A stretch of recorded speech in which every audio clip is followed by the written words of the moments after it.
Alors, on va demander à Sophie. Tiens, par contre, si elle est... Let's ask Sophie if she's with us. Sophie MOURLON, are you with us? Hello, Sophie. Hello. And thank you for inviting me.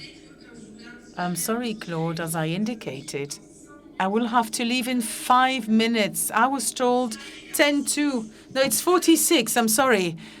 It's already 17:46. Well, I have a clock here, and it says 1:45. 5 minutes. I've got 5 minutes. So you asked me to talk about political cooperation between the different countries. We could also talk about regulation. It's a broad topic, and this is something that I discuss regularly with Nicolas Pézaresi. But you have, I mean, I could talk about anything you want, but I could say a few words, because in this dialogue that you had, the issue of discussions at European level is fundamental for many reasons, be it regulatory reasons, but also be it from the point of view of industrial policy. So what I'd like to say here is that we are, of course, in a European context which is extremely diverse, with different objectives and different visions as to how these objectives should be met. I'm optimistic by nature, and I think that, well, we are doing quite well. Now, we are in a context where the increase in energy prices and the climate obligations and the obligation to fight climate change have been expressed by governments. I think Erki mentioned the fact that if there was no nuclear project in Europe or in the world, except from one country in particular, for a long time, it's because governments probably did not understand the need or did not felt the need to launch such projects. But we now see more interest for nuclear energy as one modality in the transition. This was repeated by the president at the beginning of the year. The need is first to save energy and then move faster towards the construction of large facilities of decarbonized energy production. This is renewables. This is the large offshore wind farms. So we have a series of solutions that we can develop together. And this brings me back to what Nicolas Pézaresi said. We need to move fast. This is really an urgent situation. So using very tiny measures and being very careful, because too much money might create a windfall effect. I mean, actually slows down transition everywhere. And this is not simply technology that is at stake. It's really transition that has to move faster. We have to decarbonize our energy system in 30 years. I mean, this is not a time for small measures. And of course, if there are big consequences, then we will have to counter them. But we need to choose our priorities and our fight. In the context of the current war, just outside of Europe, at the border of Europe in Ukraine, we have another testimony of the fact that this transition should be done faster. The energy world had in mind this large dependence of ours in the energy sector, even for France, which has a highly decarbonized energy mix, depends on fossil fuels for a large percentage of its electricity. So this is indeed clear. We need to move faster in our transition. Now, the visions in Europe are very diversified. Some countries wish to use a low-carbon energy mix, and others, some of our neighbors, Germany, Luxembourg, Austria, refuse to use nuclear energy for themselves, but also would like to share this vision at European level as well. In order to ensure efficient negotiations and discussions at European level, we are developing a network of countries that share our vision on the energy mix and electrical mix. We have largely cooperated with our neighbors on taxonomy. And it is probably the cooperated action of different countries that led to the adoption of the Complementary Delegated Act on the 6th of July that includes nuclear power in taxonomy. With a number of countries, we co-signed a document that was proposed by the Czech Republic just before its presidency. And it was a document supporting nuclear power and the acceleration of the deployment of nuclear power.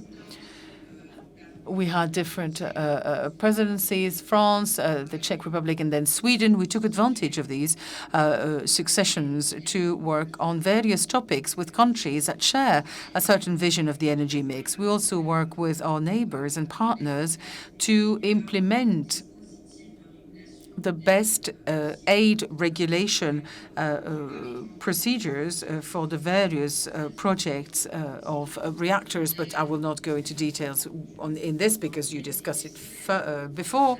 We also have fruitful cooperation in the field of SMRs with an initiative taken at European level and a joint work from French, Czech and Finnish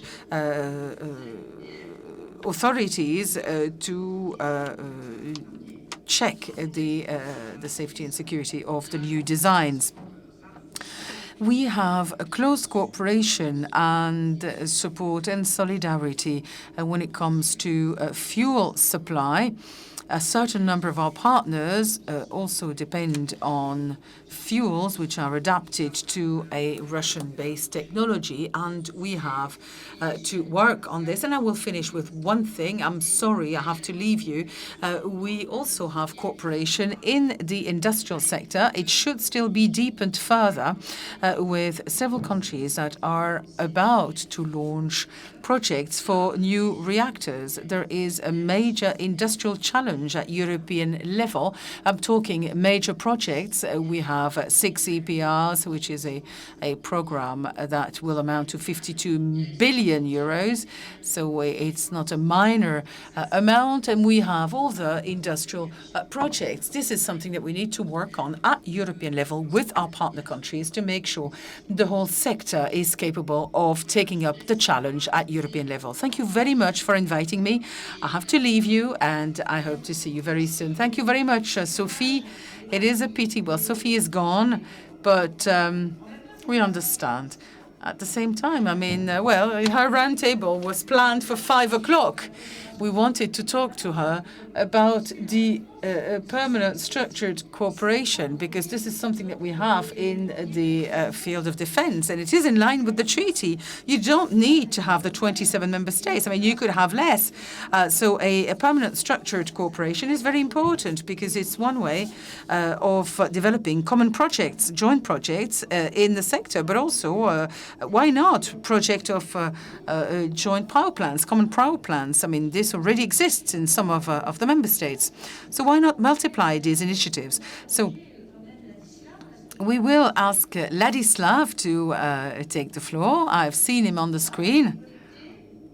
Are you connected, Ladislav? Yes, très bien. Tu peux... We hear you very well. So Ladislav is the director of Department for Nuclear New Build in the Ministry of Industry and Trade in the Czech Republic. Now, you need to know that the Czech Republic is really very much at the forefront of this fight, and I really hope that the presidency will help these issues move further. Ladislav, you have the floor. Dear colleagues, ladies and gentlemen, thank you for this opportunity to share with you my thoughts about cooperation among nuclear states, member states. First of all, I asked myself question if there are any common interests based on which nuclear member states can group together and cooperate.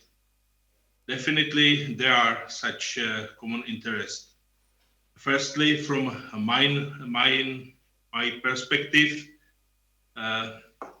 it is necessary to support investment into low carbon energy, and definitely nuclear energy is one of such sources. And there are 3 basic issues which make investment into nuclear for potential investors very difficult, and it deters them from investing. Firstly, this is a huge amount of investment involved. Secondly, this is a long-term nature of such projects, and what is very important, it is very high level of risk. And this level of risk is connected also from uncertainties from permitting processes. And I think basic thing which is needed for successful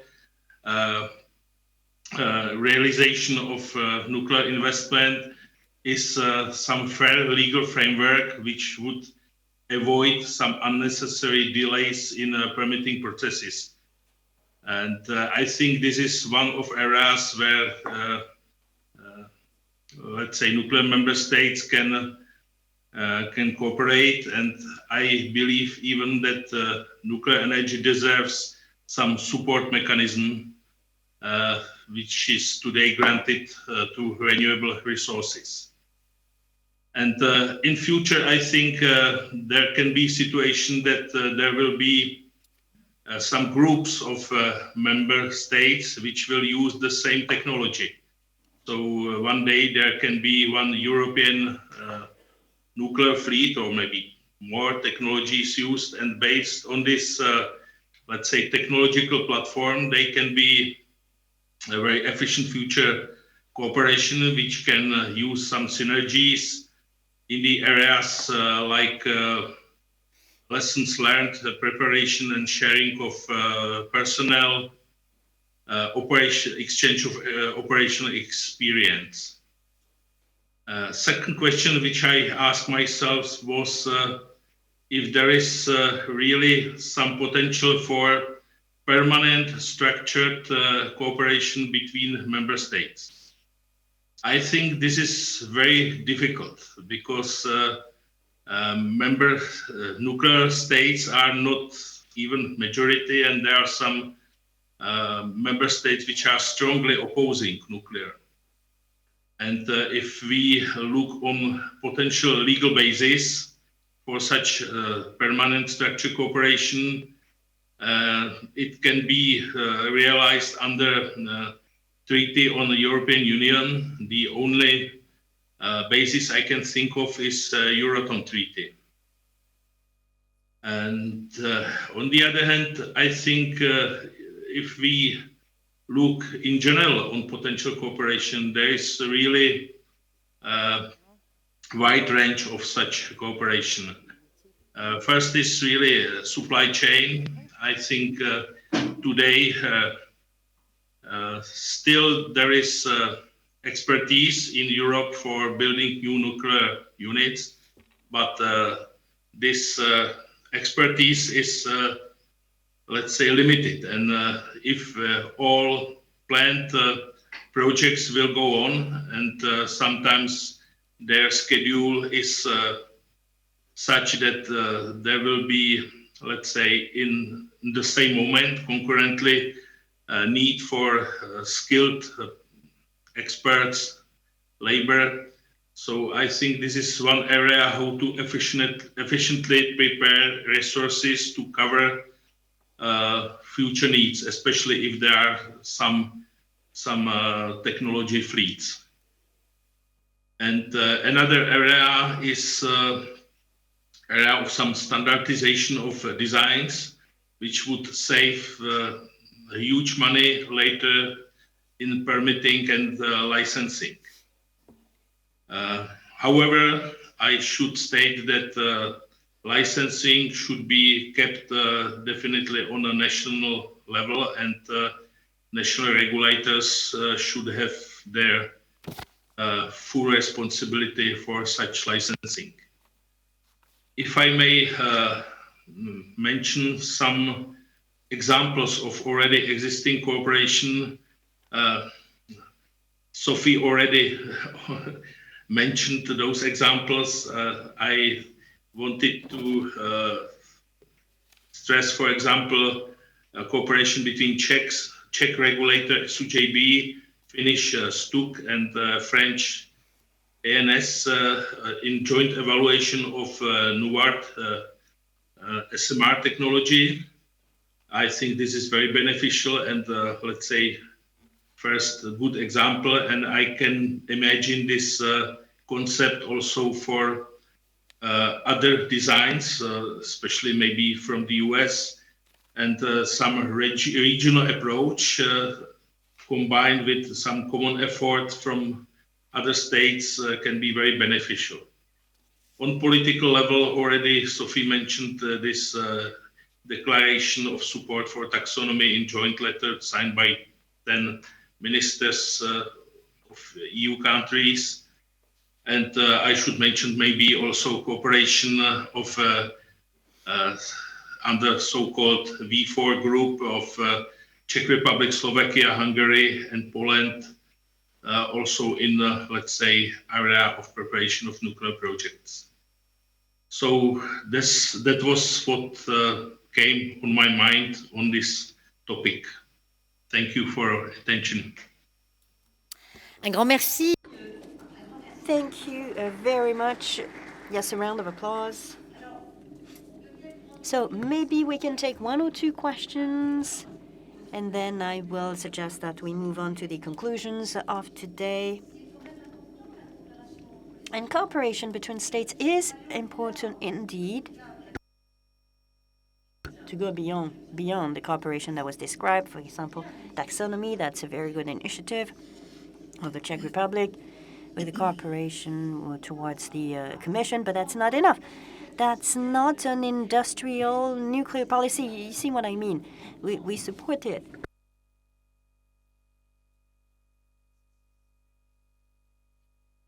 But we need to move on to the next step. Society is asking the state is asking the EU, and so on. So they won't take the decision by themselves.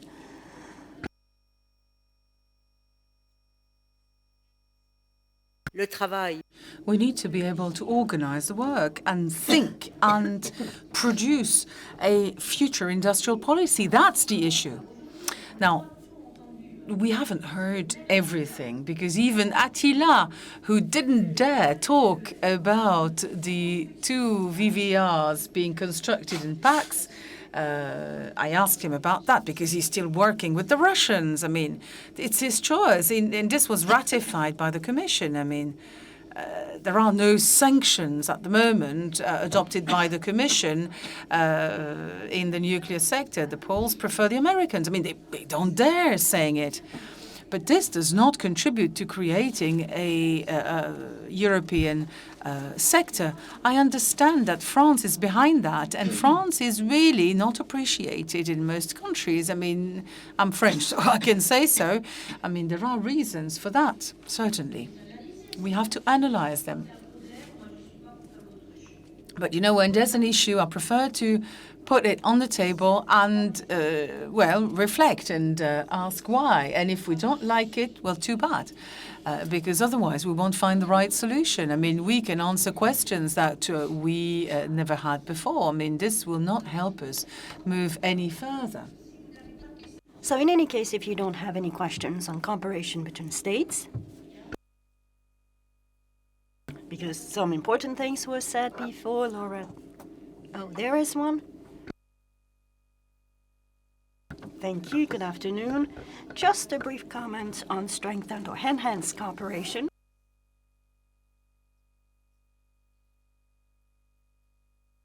The issue of skills would require more work at the European level.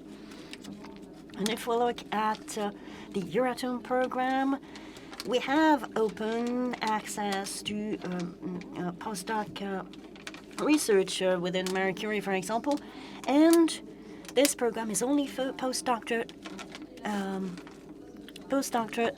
students. So this is an Erasmus for researchers only, but now we are limited. It's limited to postdoc students only, but the idea would be to go further, to have an MSCA for PhD students,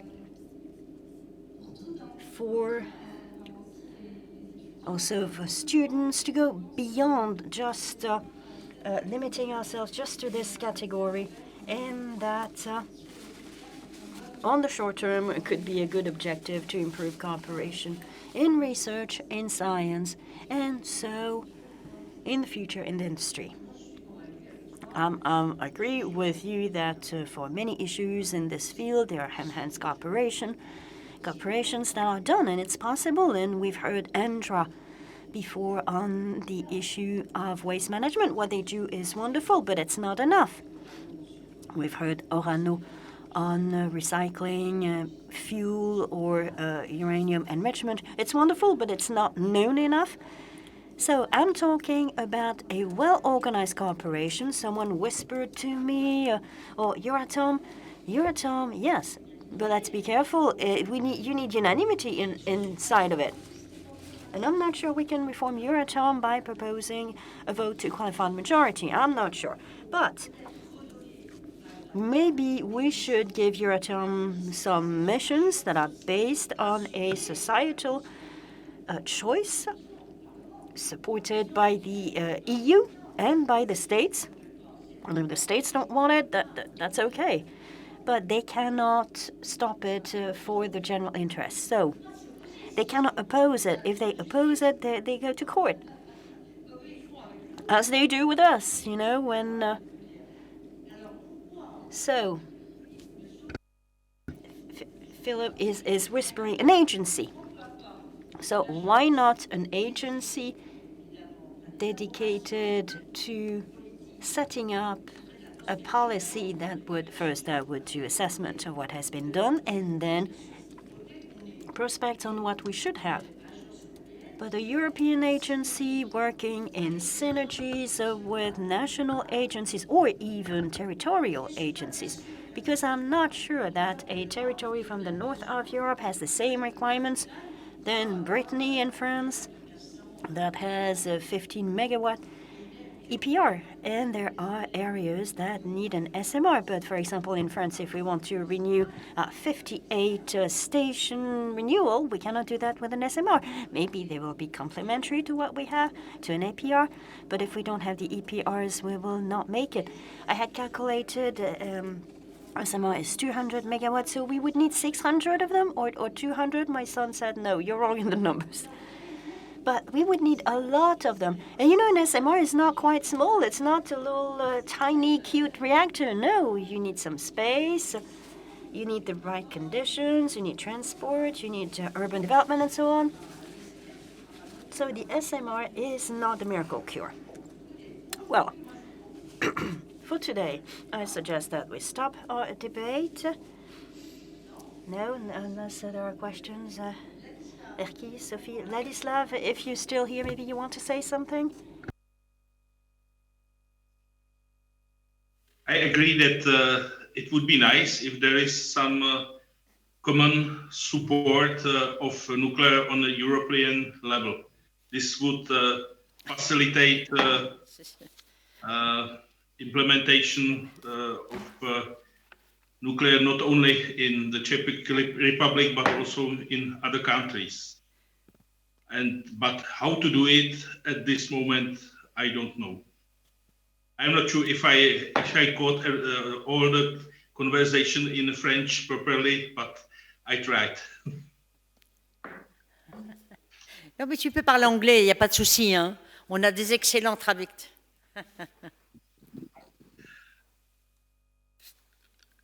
That's all. Thank you.